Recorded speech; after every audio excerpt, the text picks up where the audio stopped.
का स्वागत, वंदन, अभिनंदन। 31 जुलाई 1880 ये वो समय था जब एक कृषक परिवार, जिसमें मुंशी अजायब राय और श्रीमती आनंदी देवी के घर में प्रेमचंद का जन्म हुआ। 15 वर्ष की अल्पायु में ही इनका विवाह एक कर्कशा स्त्री से कर दिया गया। 10 वर्ष तक किसी तरह ये वैवाहिक जीवन अशांतिपूर्ण तरीके से चलता चला गया। 1908 में प्रेमचंद ने सामाजिक रूढ़ियों और परिवार का विरोध सहते हुए बाल विधवा शिवरानी देवी से पुनः विवाह किया। इनकी 3 संतानें थीं, श्रीपत राय, अमृत राय और कमला देवी श्रीवास्तव। हिंदी कथा साहित्य में 1918 से लेकर 1936 तक की समयावधि को प्रेमचंद युग दिया गया। प्रेमचंद ने लगभग 300 कहानियों का सृजन किया है और 18 उपन्यासों की रचना की। इन्होंने अपने जीवन में व्याप्त विभिन्न प्रकार की समस्याओं, विद्रूपताओं यथा दहेज प्रथा, नारी अशिक्षा, बाल विवाह, अनिमेल विवाह, इन सब को देखा था और इन सभी का अंकन उन्होंने अपनी रचनाओं में किया। प्रेमचंद नाम से इनकी पहली कहानी बड़े घर की बेटी जमाना पत्रिका में दिसंबर 1910 में प्रकाशित हुई। प्रेमचंद की सभी कहानियों में हमें मानवतावादी दृष्टिकोण दिखाई देता है। सामाजिक जीवन का मूलाधार प्रेमचंद के मतानुसार परिवार है। इसी परिवार में हम सब पलकर बड़े होते हैं। जीवन को हमें किस तरह से जीना है, हमारे जीवन मूल्य क्या होने चाहिए, ये हमें परिवार और हमारा परिवेश समझाता है। इसके लिए ये भी कह सकते हैं कि परिवार में रहकर ही व्यक्ति का व्यक्तित्व निर्मित होता है। अपनी रचनाओं के माध्यम से प्रेमचंद ने इस बात पर भी बल दिया कि विधवाओं का उचित संरक्षण अनिवार्य है। इसका कारण ये था कि वो युग था, वो समय था जब अल्प आयु में ही विवाह हो जाते थे। बच्चे जान ही नहीं पाते थे कि विवाह कहते किसे हैं और ऐसे में कभी बाल विवाह, कभी अनिमेल विवाह के कारण विधवाओं की संख्या निरंतर बढ़ने लगी। उनके पुनर्विवाह पर प्रतिबंध था और इसलिए वो यावत जीवन यंत्रणापूर्ण जीवन जीने के लिए विवश रहती थी। नारी अपने पति पर एकाधिकार चाहती है। इस बात को रचनाकार ने अपनी कहानियों के माध्यम से रेखांकित किया है। सौत कहानी में संतान प्राप्ति के लिए नायिका गोदावरी स्वयं अपने पति को बाध्य करती है कि वो दूसरा विवाह कर ले, किंतु सौतिया ढाह के कारण वो गोमती को मन से स्वीकार नहीं कर पाती। उनकी आलोचना प्रत्यालोचना घर की शांति को भंग कर देती है। अंत बहुत ज्यादा करुणादायक है। गोदावरी गंगा में जल समाधि ले लेती है। अग्नि समाधि में पति पयाग नव विवाहिता सीलिया का पक्ष लेने और अपनी उपेक्षा से शुद्ध रुक्मणी खेत में पति की मड़ैया में आग लगा देती है। ऐसे में आग से खेतों को बचाने के लिए पति मड़ैया को ही लेकर डंडे में फंसाकर दौड़ना शुरू कर देता है। अंत में रुक्मिन और प्रयाग दोनों उसी मड़ैया में नीचे दबकर अग्नि समाधि ले लेते हैं। भाई बहनों में सहज रूप से प्रेम एक सामान्य सी बात है, किंतु जब यही प्रेम ईर्ष्या का भाव जागृत कर दे, द्वेष की भावना जागृत कर दे, तब संबंधों के मध्य दरार आने लगती है। इस बात को दो बहनें कहानी में बहुत सुंदर ढंग से लेखक ने लिपिबद्ध किया है। रूप कुमारी अपनी सगी बहन राम दुलारी के ऐश्वर्य से ईर्ष्या करने लगती है और ये ईर्ष्या बढ़ते बढ़ते इतनी बढ़ जाती है कि उनके परिवारों की समस्त सुख शांति नष्ट हो जाती है। घर जमाई कहानी में विमाता के कारण हरिजन अपनी ससुराल में रहने लगता है और ससुराल में आकर जब वो ये देखता है कि धीरे धीरे उसका सम्मान घटने लगता है, तब वो सचेत हो जाता है। लेखक ने लिखा है इस कहानी में, जो जो दिन गुजरते गए उसका मान सम्मान घटता गया। पहले वे देवता था, फिर घर का आदमी, अंत में घर का दास हो गया। रोटियों में भी बाधा पड़ गई, अपमान होने लगा। इसके माध्यम से प्रेमचंद जी ने ये बताने का प्रयास किया है कि घर का जमाई कुछ समय के लिए ही अगर घर में आए तभी उसका मान सम्मान होता है, बेटी का सम्मान बढ़ता है, पर अगर वो घर जमाई बन जाता है तो सम्मान को घटते ज्यादा समय नहीं लगता।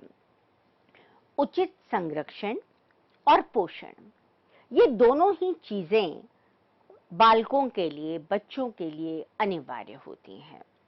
परिवार में रहकर बच्चे जीवन मूल्यों को समझते हैं, पहचानते हैं, गुनते हैं और उनसे अपना व्यक्तित्व निर्माण करते हैं।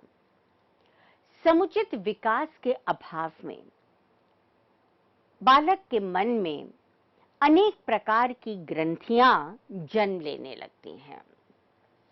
कप्तान साहब कहानी में जगत सिंह की बाल सुलभ शैतानी पर पिता द्वारा निर्दयता से उसे पीटना उसके मन में एक प्रकार का विद्रोह जागृत कर देता है और वो न केवल उद्दंड बन जाता है, वो नशे का भी आदी हो जाता है। इस प्रकार से एक छोटा बालक जिसको स्नेह की आवश्यकता है, जिसे प्रेम की आवश्यकता है, अगर हम उसे बिना बात के डांटेंगे, बात बात पर उसे पीटेंगे, तो निश्चित रूप से वो आपकी बात मानना अस्वीकार कर देगा। समाज, परिवार और मां के स्वास्थ्य के लिए प्रेमचंद ये मानते थे कि छोटा परिवार अपने आप में श्रेष्ठ होता है। जनसंख्या वृद्धि के कारण समस्त परिवार के लोगों का विकास अवरुद्ध होने का एक संकेत मिलता है। प्रेमचंद सुनियोजित परिवार के पक्षधर थे और ये बात जितनी प्रेमचंद के समय में प्रासंगिक थी, आज भी ये उतनी ही स्वीकार्य है, क्योंकि एक तरफ महंगाई, दूसरी तरफ आप अगर अपने बच्चों को अच्छी शिक्षा देना चाहते हैं, अच्छे संस्कार देना चाहते हैं, अच्छा रहन सहन देना चाहते हैं, तो आपको छोटा परिवार रखना चाहिए। अब देखने वाली बात यह है कि आज के संदर्भों में भी प्रेमचंद इसीलिए प्रासंगिक हैं क्योंकि इतने समय पूर्व भी उन्होंने उन प्रश्नों को अपनी कहानियों के माध्यम से व्यक्त किया जिनसे आज का मनुष्य जूझ रहा है। विधवाओं का उचित संरक्षण अनिवार्य है। बेटों वाली विधवा कहानी में लेखक ने इस बात को बताया है कि फूलमती पति की 13वीं और पुत्री के विवाह अपनी इच्छा अनुसार नहीं कर पाती है। चारों पुत्रों को लगता है कि किस लिए इन आयोजनों के ऊपर धन का अपव्यय किया जाए? पिता की मृत्यु हो चुकी है, थोड़े से ब्राह्मणों को बुलाओ और उन्हें दान दक्षिणा देकर विदा कर दो। पुत्री का अगर विवाह करना है तो बहुत ज्यादा उसमें दिखाने की क्या जरूरत है? और इसलिए फूलमती को ये लगता है कि जब तक मेरे पति थे तब तक मैं अपनी इच्छानुसार कार्य करती थी, धन का व्यय करती थी, किंतु अब ऐसे वृद्धों की कमी नहीं है जो अपनी संतानों के आगे विवश हो जाते हैं। इतना ही नहीं, फूलमती के के बेटे एक वृद्ध के साथ अपनी बहन का विवाह निश्चित कर देते हैं और ये बात फूलमती को तोड़ देती है। इतनी दुखी होती है कि वो पानी लाने के लिए जब जाती है तब उसका पैर फिसल जाता है और वो नदी के बहाव में डूबकर मर जाती है। इन कहानियों के माध्यम से प्रेमचंद ने यह बताया कि आज व्यक्ति अर्थ से, धन से इतना मुग्ध हो चुका है उसके प्रति कि वो अपने माँ बाप की उपेक्षा करने से भी पीछे नहीं हटता। इसी प्रकार की एक कहानी है बूढ़ी का की। इसमें उन्होंने बताया कि आयु के साथ साथ वृद्ध ना तो अपनी शारीरिक चेष्टाओं में संतुलन बना पाते हैं और ना ही कई चीजों को वो मानसिक रूप से याद रख पाते हैं। और इन दोनों ही कारणों के वजह से जो उनके परिवार के लोग हैं धीरे धीरे उनके प्रति निर्ममता और उद्दंडता का व्यवहार करने लगते हैं। पति और 7 संतानों को खो देने के उपरांत वृद्धावस्था जनित असहायता को झेलती हुई बूढ़ी काकी समस्त जायदाद अपने परिवार के भतीजे बुद्धिराम को सौंप देती है। उसे ऐसा लगता है कि उसको सौंपकर वो अपने बुढ़ापे को सुनिश्चित कर लेगी। ऐसा नहीं हो पाता। बुद्धिराम अपनी नाम पर उस जायदाद को कराते समय बहुत सारे वायदे उनके साथ करता है, किंतु जब उसके नाम सब कुछ हो जाता है तो वो और उसकी पत्नी रूपा अपने सभी वादों को भूल जाते हैं और काकी के प्रति निष्ठुर और निर्मम हो जाते हैं। इतना ही नहीं, पराधीनता और परावलंबिता इन दोनों ही चीजों से जकड़ी काकी को भरपेट भोजन भी नहीं दिया जाता। बुद्धिराम का पुत्र भी काकी को हर समय तंग करता रहता है। प्रेमचंद की कहानियों की एक और अन्य विशेषता है कि वो अपने पात्रों का हृदय परिवर्तन कर देते हैं। जब उन्हें लगता है कि उनके पात्र उस तरह का आचरण करते हैं जो समाज के लिए, समाज के कल्याण के लिए श्रेयस्कर नहीं है, तो उनका हृदय परिवर्तन कराकर आदर्श के बिंदु पर कहानी का अंत कर देते हैं। पाठक क्योंकि काकी के साथ एक प्रकार की संवेदना को जीने लगता है, इसलिए बुद्धिराम और उसकी पत्नी रूपा का हृदय परिवर्तन लेखक कराते हैं।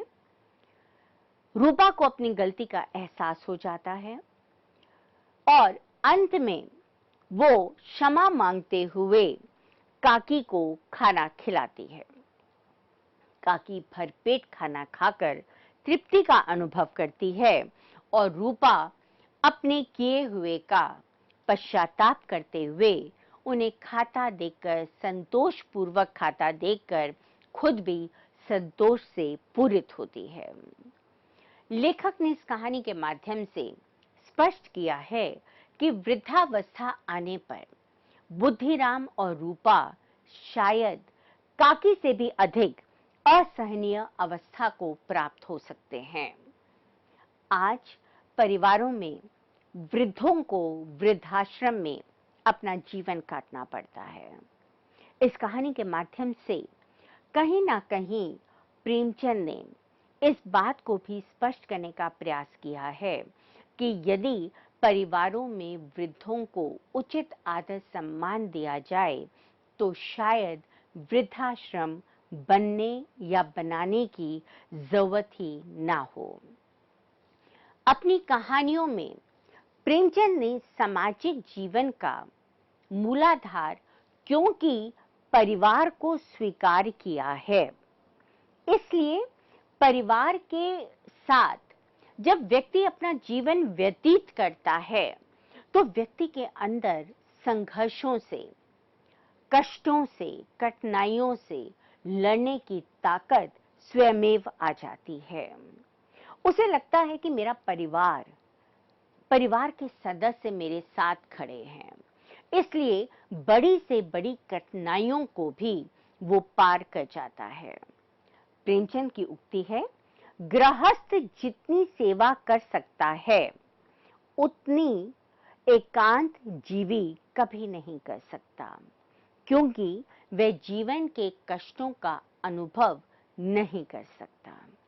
जब हम परिवार के अंदर रहते हैं तो हम समझौता करना जानते हैं, हम एक दूसरे के साथ अपनी चीजों को साझा करना जानते हैं, हम एक दूसरे के सुख में सुखी और दूसरे के दुख में दुखी होना समझते हैं। और इसीलिए प्रेमचंद संयुक्त परिवारों के पक्षधर रहे हैं। उन्हें लगता है कि एकल परिवार में व्यक्ति न केवल स्वार्थी हो जाता है, आत्म केंद्रित भी हो जाता है। उसे केवल अपना परिवार, अपने बच्चे, अपनी पत्नी या पति दिखाई देते हैं और वो फिर ये भूल जाता है कि जब आप खुद इतने संकुचित मानसिकता के हो जाएंगे तो जब आप पे कष्ट आएगा तो कोई आपका साथ क्यों देगा। प्रेमचंद की प्राय सभी कहानियों में नारी प्रत्यक्ष या परोक्ष दोनों ही रूपों में दिखाई देती है। शायद ही उनकी कोई कहानी ऐसी होगी जो नारी विहीन कहानी हम जिसको कह सकते हैं। उन्होंने अपनी कहानियों के माध्यम से नारी के विभिन्न रूपों को उजागर करने का प्रयास किया है। कहीं वो पुत्री है, बहन है, पत्नी है, माता है और कहीं विमाता है। इस प्रकार से विभिन्न नारी के रूपों को दिखाते हुए उन्होंने इस बात का भी अंकन करने का प्रयास किया है कि नारी शक्ति स्वरूपा है और इसलिए उसकी पीड़ाओं को कम करने का जो दायित्व है वो परिवार के अन्य लोगों के ऊपर आता है। प्रेमचंद ने उसकी पीड़ा को कम करना और जिन अधिकारों को उससे छीन लिया गया है उसे दोबारा पुनः दिए जाने का प्रबल रूप से समर्थन किया है। उनके नारी विषयक दृष्टिकोण के विधायक तत्व अनेक थे। कहानियों में उनकी सामाजिक, राजनीतिक, आर्थिक, धार्मिक विषमताओं और विसंगतियों का चित्रण मिलता है। अपनी कहानियों के माध्यम से प्रेमचंद ने आदर्शमूलक समाधान देने का प्रयास किया है, किंतु उन्होंने कहीं पर भी ये बात नहीं मानी कि जो समाधान वो दे रहे हैं वो ही उस समस्या का अंतिम समाधान हो सकता है। प्रेमचंद की प्रारंभिक कहानियों को अगर हम ध्यान से देखें तो इन कहानियों में संवाद लंबे हैं और इसलिए पाठक कई बार ऊब जाता है। उनकी प्रारंभिक कहानियां आदर्शवादी कहानियां थीं। बाद में वो आदर्शोन्मुखी कहानियां लिखने लगे और पूस की रात और कफन कहानी तक आते आते वो यथार्थवादी कहानियों का सृजन करने लगे। प्रेमचंद ने अपनी कहानियों के माध्यम से इस बात को भी स्वीकार किया है कि समाज में अगर विभिन्न प्रकार की कुरीतियों, विभिन्न प्रकार की रूढ़ियों, विभिन्न प्रकार के अंधविश्वासों का साम्राज्य रहेगा तो वो समाज कभी भी प्रगति, उन्नति नहीं कर सकता। समय के साथ साथ पुराने रीति रिवाजों, पुरानी परंपराओं, इनसे छुटकारा पाना बहुत जरूरी है। नए समाज के लिए नए मूल्यों को लाना भी जरूरी होगा। उनकी कहानी है नैराश्य लीला, जिसमें वो ये बताते हैं कि किस प्रकार से एक विधवा जो बहुत अल्प आयु में भी पति का सहचर्य खो चुकी थी, उसे किस प्रकार से समाज विवश करता है कि वो रंगीन कपड़े ना पहने, मेलों में ना जाए, तीज त्योहारों में ना जाए, किसी आयोजनों में ना जाए। वो बालिका पढ़ती है, शिक्षिका बनती है और अपने बच्चों के साथ एक मधुर संबंध स्थापित कर लेती है। अब समाज को और परिवार को इस बात की चिंता होने लगती है कि ये सुखी क्यों है। ये तो बहुत दुखी होना चाहिए इसको, पर इसने कैसे अपने आप को समेट लिया। फिर समाज उसको कहता है कि नहीं नहीं, कोई बात नहीं है, आप रंगीन कपड़े पहनिए, आप अपनी छात्रा के साथ सारा दिन क्यों बिताती हैं। अर्थात उसके जीवन पर परिवार और समाज इतना आधिपत्य जमा लेता है कि वो सांस लेना भी उसके लिए मुश्किल हो जाता है और तब वो विद्रोह करती है। वो ये कहती है कि मैं जड़ नहीं हूं, मैं चेतन हूं। मुझ में भी ये समझ है कि मैं कहां तक, कितनी दूर तक अपने जीवन को लेकर जा सकती हूं।